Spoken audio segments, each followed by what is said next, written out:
back to my channel. So today's video is a little bit different. I actually filmed a video already for this week and decided to just save it for another week because I saw something on Twitter that sparked something in me and also had a personal experience that went along with it in the same day. So I thought it would be better to talk about that topic today instead. So that topic is, why are good doctors so hard to find? So the first disclaimer I have for this video is that I apologize for my voice. I'm still trying to get over a cold, so it's going to be a little weird sounding.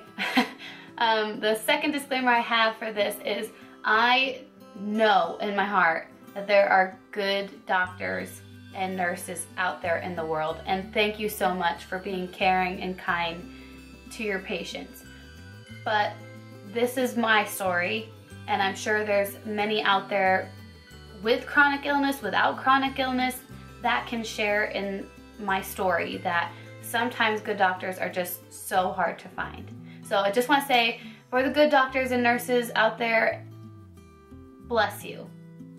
So as I was scrolling through Twitter the other day, I follow Sarah Hyland from Modern Family on Twitter, and she had tweeted something that I could wholeheartedly relate to. So what she tweeted was, for those of you who are chronically ill and in chronic pain, have you had the experience of doctors not listening to you?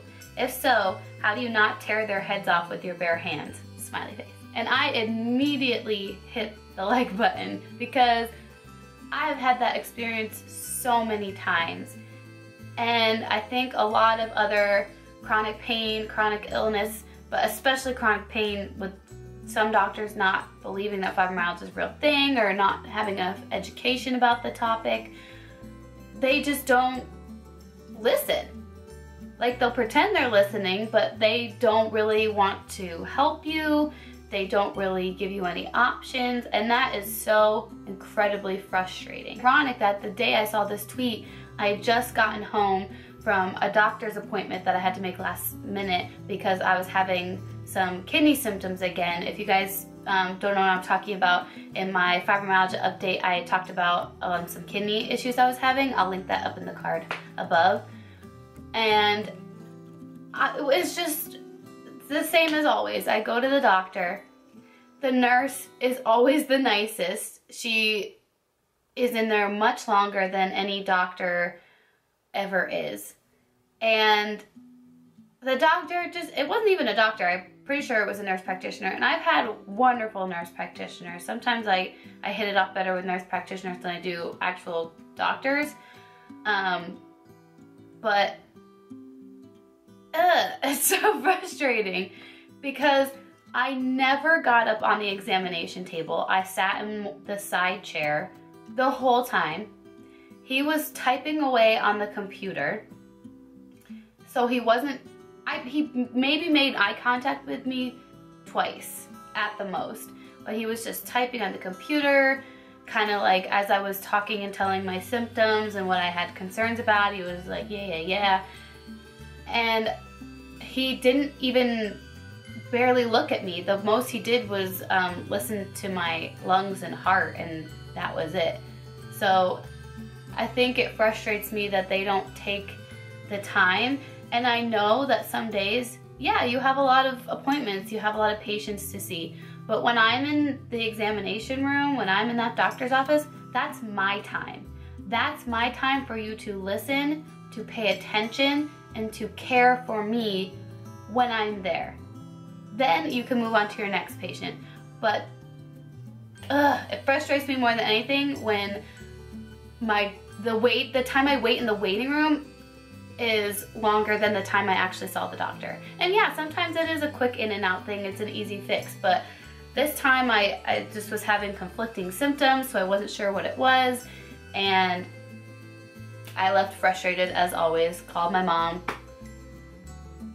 complained about it. Thanks, Mom, for always listening after my doctor's appointments.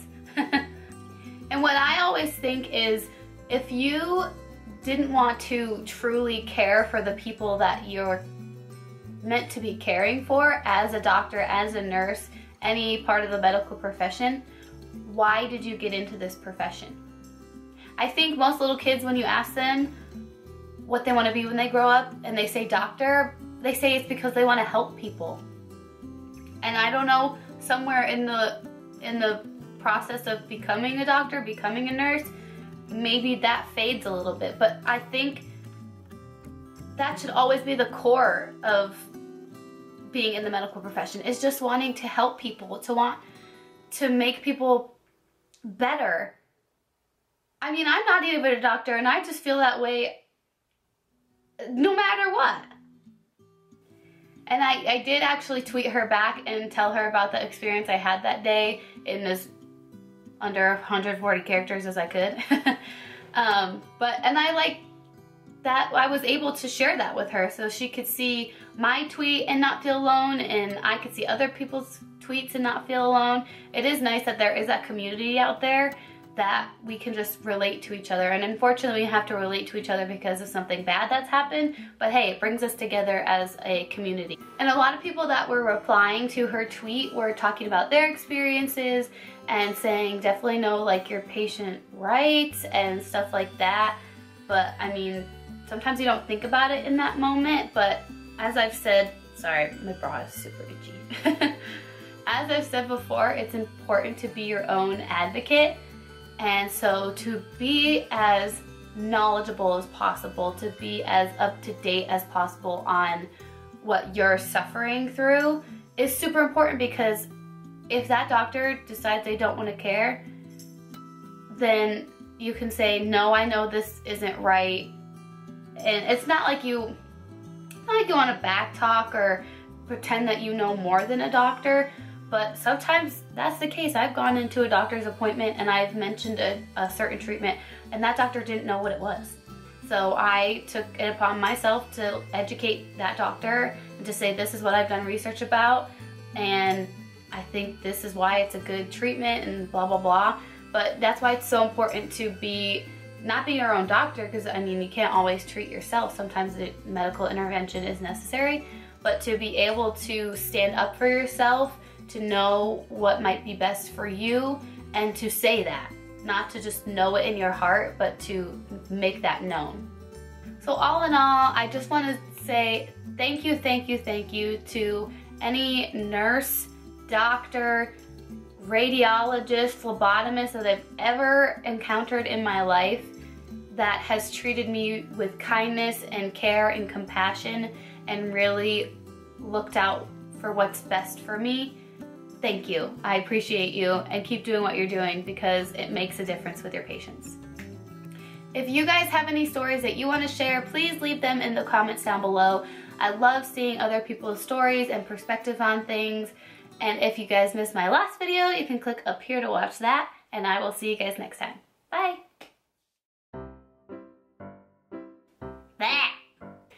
That's good. Ugh, what am I saying?